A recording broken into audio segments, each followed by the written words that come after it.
सूर्यदेव, देवी छाया और शनिदेव का वृतांत। प्राचीन काल में त्रेता युग के आरंभ में भगवान सूर्यदेव का विवाह देवशिल्पी विश्वकर्मा की पुत्री देवी संज्ञा से हुआ, किंतु देवी संज्ञा को सूर्यदेव का तेज सहन करना अत्यंत कठिन प्रतीत होता था। समय बीतता गया और देवी संज्ञा ने वैवस्वत मनु और यमुना जैसे तेजस्वी संतानों को जन्म दिया, पर सूर्यदेव के प्रचंड तेज से उनकी पीड़ा कम नहीं हुई। अंततः देवी संज्ञा ने सूर्यलोक त्याग कर तपस्या द्वारा सूर्यदेव के तेज को सहन करने योग्य बनने का निश्चय किया, परंतु उन्हें अपने नवजात शिशुओं की देखरेख भी करनी थी और साथ ही वे चाहती थीं कि सूर्यदेव को उनके जाने का पता न चले। अपनी दिव्य शक्तियों से देवी संज्ञा ने अपनी ही प्रतिरूप एक छाया उत्पन्न की और उसे सवर्ण नाम दिया। अपनी समस्त जिम्मेदारियां सवर्ण को सौंपकर देवी संज्ञा तपस्या के लिए एक अज्ञात स्थान पर प्रस्थान कर गईं। सूर्यदेव अपनी पत्नी के समीप आते तो उनके तेज का देवी सवर्ण छाया पर कोई प्रभाव नहीं पड़ता और वे दोनों आनंद पूर्वक समय व्यतीत करते। सूर्यदेव देवी छाया को ही अपनी पत्नी संज्ञा समझते रहे। कुछ वर्षों के बाद वैवस्वत मनु, यमराज और यमुना बड़े हुए और सूर्यदेव ने उन्हें उनकी योग्यता अनुसार कार्यभार सौंप दिया। अपने अपने कार्यों में व्यस्त रहने के कारण देवी छाया एकाकी महसूस करने लगी। एकाकीपन से व्याकुल होकर देवी छाया ने महादेव की तपस्या का संकल्प लिया। वे घोर तपस्या में लीन हो गईं, कई महीनों तक धूप में तपती रहीं और निराहार रहीं। इसी बीच उन्होंने गर्भधारण भी कर लिया था। जब महादेव उनके समक्ष प्रकट हुए और वरदान मांगने को कहा तो देवी छाया ने एक वास्तविक जीवन का वरदान मांगा, क्योंकि वे केवल देवी संज्ञा की छाया थीं और अब वास्तविक अस्तित्व की लालसा रखती थीं। महादेव ने तथास्तु कहकर अंतर्धान हो गए। कुछ महीनों बाद देवी छाया ने एक तेजस्वी पर श्याम वर्ण के शिशु को जन्म दिया। शिशु का रंग देखकर वे चिंतित हुईं, परंतु शीघ्र ही स्वयं को समझाया कि उनकी घोर तपस्या, भूख और धूप के प्रभाव के कारण ही शिशु का रंग काला हुआ है और इसमें उनके छाया होने का भी प्रभाव था। यह दिव्य श्याम वर्ण का शिशु कोई और नहीं, स्वयं शनिदेव थे। देवी छाया शनिदेव का लालन पालन करती रहीं। एक दिन सूर्यदेव अपनी पत्नी से मिलने महल आए। उनकी पत्नी ने उन्हें पुत्र शनि से मिलवाया और शनि को सीधे उनकी गोद में रख दिया। शनिदेव पर दृष्टि पड़ते ही सूर्यदेव हतप्रभ और क्रोधित हो उठे। उन्होंने शनिदेव को देवी छाया की गोद में वापस रखते हुए उन्हें धिक्कारा। सूर्यदेव ने कहा कि इस शिशु में उनके कोई गुण नहीं है, न तेज, न स्वास्थ्य, न ही रंग रूप, यह उनका पुत्र हो ही नहीं सकता। उन्होंने शनिदेव को अपना पुत्र मानने से इनकार कर दिया और क्रोध में वहां से चले गए। यह क्षण शनिदेव और सूर्यदेव के बीच शत्रुता की एक बड़ी शुरुआत बन गया। सूर्यदेव ने देवी छाया से दूरी बना ली। समय के साथ शनिदेव बड़े हुए और एकाकी देवी छाया का एकमात्र सहारा बन गए। गर्भ में रहते हुए देवी छाया की महादेव के प्रति तपस्या के कारण शनिदेव जन्म से ही अत्यंत शक्तिशाली थे। शक्तिशाली होने के साथ साथ वे थोड़े गुस्सैल और शरारती भी थे। बहुत कम उम्र में भी उन्होंने कई गंधर्वों को युद्ध में अकेले ही परास्त कर दिया था और देवताओं को भी चुनौती देने लगे थे। शनिदेव अपने क्रोध का प्रयोग अपनी शक्ति के साथ मिलाकर करते थे और इसी कारण उन्होंने बड़े से बड़े गंधर्वों और देवताओं को अपनी शक्ति का लोहा मनवाया था। शनिदेव के बचपन से ही इतने कठोर बन जाने के पीछे उनके पिता सूर्यदेव के प्रति उनके मन में पल रहा क्रोध ही था। उस समय शनिदेव का एकमात्र लक्ष्य सूर्यदेव से भी अधिक शक्तिशाली बनकर उनके अभिमान को चूर चूर करना था। जैसे जैसे समय बीतता गया, शनिदेव के अंदर सूर्यदेव के प्रति क्रोध और घृणा की भावना बढ़ती गई। शनिदेव के बढ़ते क्रोध को शांत करने के लिए देवी छाया ने उनका विवाह चित्ररथ नाम की एक परम तेजस्विनी और साध्वी कन्या से करवा दिया। विवाह के बाद शनिदेव वास्तव में काफी शांत रहने लगे थे। एक बार जब शनिदेव ध्यान मुद्रा में बैठे थे, तब उनकी पत्नी चित्ररथ ने पुत्र प्राप्ति की इच्छा व्यक्त की। शनिदेव ने कोई उत्तर नहीं दिया। कई बार अपनी इच्छा व्यक्त करने के बावजूद भी देवी चित्ररथ को शनिदेव की ओर से कोई जवाब नहीं मिला। देवी चित्ररथ को शनिदेव का यह व्यवहार अपमानजनक लगा और वे क्रोध में आकर शनिदेव को श्राप दे बैठी। देवी चित्ररथ के श्राप के अनुसार यदि शनिदेव किसी को मात्र देख भी लें तो उसकी तबाही निश्चित थी। उन्हें किसी को नजर उठाकर न देखने का श्राप मिला था। ध्यान मुद्रा से उठने के बाद शनिदेव को अपनी भूल का आभास हुआ और उन्होंने अपनी पत्नी को मनाने का भरसक प्रयास किया। देवी चित्ररथ को भी अपनी गलती का एहसास हुआ, परंतु श्राप को निष्फल करने की शक्ति उनके पास न थी। इस घटना के बाद से शनिदेव अपना सिर नीचे करके चलने लगे। यह बात पूरे ब्रह्मांड में तेजी से फैल गई और असुरों के गुरु शुक्राचार्य को भी पता चली। इसके बाद वे असुरों के सेनापति राहु के साथ शनिदेव के समक्ष प्रकट हुए और शनिदेव के इस श्राप को अपनी शक्ति बनाकर देवताओं के खिलाफ इस्तेमाल करने की सलाह दी। शनिदेव ने शुक्राचार्य को अपने स्वार्थ के लिए दूसरों का इस्तेमाल न करने की सलाह देते हुए साफ मना कर दिया और शुक्राचार्य सहित राहु को वापस जाने को कहा। सूर्यलोक में वापसी और निष्कासन। इसी बीच देवी संज्ञा पृथ्वी से सूर्यदेव के तेज को सहन करने योग्य बनकर सूर्यलोक वापस लौटी। उन्हें अपने पीछे हुए सभी कृत्यों का पता चला, जिसके बाद वे देवी छाया पर अत्यंत क्रोधित हुईं और सूर्यदेव को सब कुछ सच सच बता दिया। सूर्यदेव ने देवी संज्ञा पर अपना क्रोध व्यक्त किया ही साथ ही उन्होंने देवी छाया और शनिदेव को सूर्यलोक से निष्कासित और अपमानित कर बाहर निकाल दिया।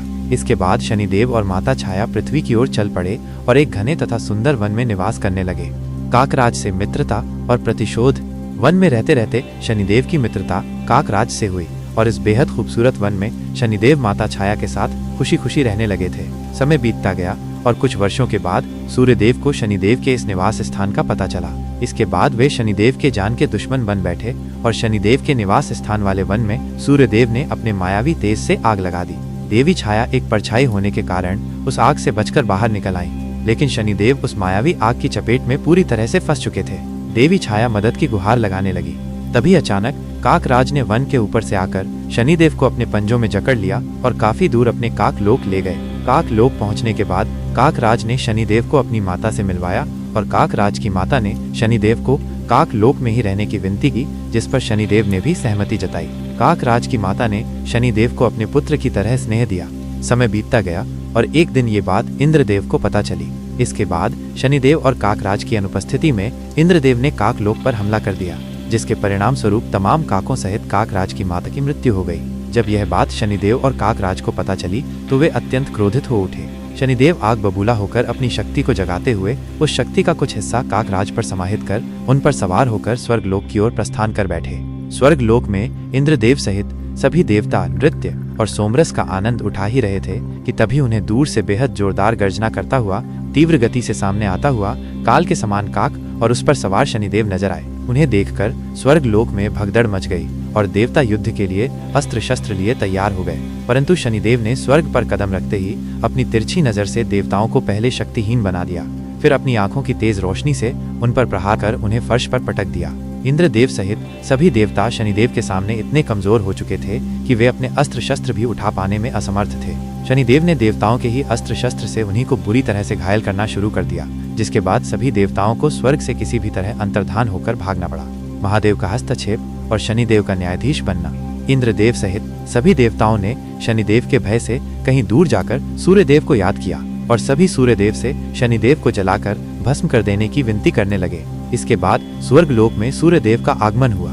सूर्यदेव ने शनिदेव को यह सब रोकने का आदेश दिया, जिस पर शनिदेव ने साफ इनकार कर दिया। फिर सूर्यदेव ने शनिदेव के ऊपर अपनी मायावी घातक किरणों से प्रहार कर दिया, जिसे शनिदेव ने बीच में ही अपनी आंखों की भयंकर ऊर्जा से तबाह कर दिया और साथ ही सूर्यदेव के ऊपर अपनी कुदृष्टि भी डाल दी, जिससे सूर्यदेव बिल्कुल ठंडे और काले पड़ गए। इसके परिणाम स्वरूप पूरे आकाश गंगा की रोशनी विलुप्त हो गई और हर जगह सिर्फ अंधेरा ही अंधेरा छा गया।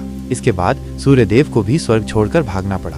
फिर सभी देवता अपनी बची खुची शक्तियों का इस्तेमाल कर किसी भी प्रकार पृथ्वी पर स्थित कैलाश पहुंचे और महादेव के समक्ष सारी बात बताकर रो पड़े। महादेव ने सबसे पहले सभी देवताओं को उनके कुकर्मों के लिए फटकार लगाई और फिर स्वर्ग सहित देवताओं की शक्तियों को वापस दिलाने का भरोसा दिलाया। फिर महादेव ने अपने कुछ शिवगणों की टुकड़ियों को देवताओं के साथ स्वर्गलोक रवाना किया। स्वर्गलोक पहुंचते ही देवताओं ने शनिदेव को युद्ध के लिए ललकारा।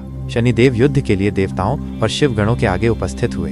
शिवगणों ने शनिदेव पर हमला किया, जिसके जवाब में शनिदेव ने अपनी कुदृष्टि का प्रयोग करके उन्हें पहले तो शक्तिहीन और सुस्त बना दिया, जिससे वे जमीन पर गिर पड़े। फिर शनिदेव ने अपनी कुदृष्टि से इंद्रदेव और सूर्यदेव को वहीं मूर्छित कर दिया। यह देखकर बाकी देवता स्वर्गलोक से अंतर्धान हो गए। शनिदेव ने इंद्रदेव से देवराज का राजमुकुट छीनकर अपने पास रख लिया और फिर इंद्रदेव सहित सूर्यदेव को स्वर्ग में ही अपना बंदी बनाकर बंदी गृह में डाल दिया। अग्निदेव और वरुण देव सहित बाकी देवता स्वर्गलोक से दोबारा से भागते हुए कैलाश महादेव के पास आ पहुंचे और महादेव को सारी बात बताते हुए उनसे स्वयं स्वर्गलोक चलकर शनिदेव को समाप्त करने की विनती करने लगे। इतना सुनते ही महादेव कैलाश से अंतर्धान हो गए और देवता देखते ही रह गए। स्वर्गलोक पर शनिदेव पूरी तरह से अपना आधिपत्य जमा कर बैठे हुए थे और इंद्रदेव सहित सूर्यदेव को एक बड़ा दंड देने की तैयारी में जुट चुके थे कि अचानक स्वर्गलोक में एक सैलाब सा आ गया। पूरा स्वर्ग थर्रा उठा। फिर आगमन हुआ देवों के देव महादेव का। महादेव ने शनिदेव को यह सब रोकने का आदेश दिया, पर शनिदेव ने अपना सिर झुकाए हुए ही इनकार कर दिया। फिर महादेव ने शनिदेव को युद्ध करने को कहा, जिसके बाद शनिदेव अपने समक्ष इतनी बड़ी शक्ति देख घबरा गए और जल्दबाजी कर बैठे।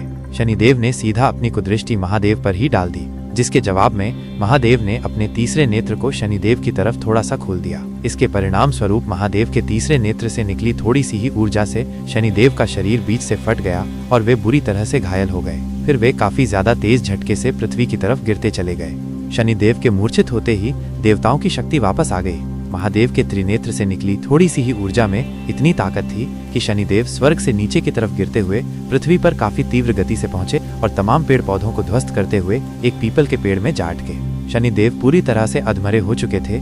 ऐसा लगता था जैसे कि वे अब नहीं रहे, पर कुछ देर बाद उन्हें होश आया और फिर उन्हें महादेव की शक्ति का एहसास हुआ। शनिदेव महादेव से काफी ज्यादा प्रभावित हुए और उन्हें अपना गुरु मानते हुए पीपल के पेड़ में वैसे ही पड़े पड़े महादेव की तपस्या में लीन हो गए। शनिदेव में इतनी भी ताकत नहीं बची थी कि वे थोड़ा हिल भी सके।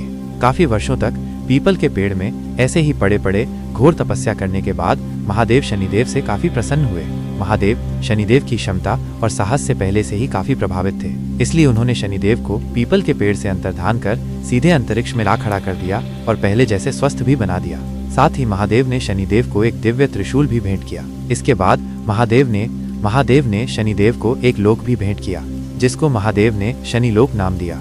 और आखिर में महादेव ने समस्त ब्रह्मांड के देवी देवताओं की मौजूदगी में शनिदेव को पूरे ब्रह्मांड का न्यायाधीश यानी कर्मफल दाता घोषित किया। यह देखकर सूर्यदेव सहित सभी देवताओं को शनिदेव के साथ किए गए क्रूरता को लेकर अपनी गलती का एहसास हुआ। अपनी गलती का पश्चाताप करने के लिए सूर्यदेव पृथ्वी जाकर देवी छाया को सूर्यलोक वापस लेकर आए और खुशी खुशी रहने लगे। अगर आपको ये पौराणिक कथा पसंद आई हो तो कृपया हमारे चैनल को अभी सब्सक्राइब करें और कमेंट में जय शनिदेव लिखना न भूलें। ऐसा करने से आप पर शनिदेव भगवान की कृपा सदैव बनी रहेगी।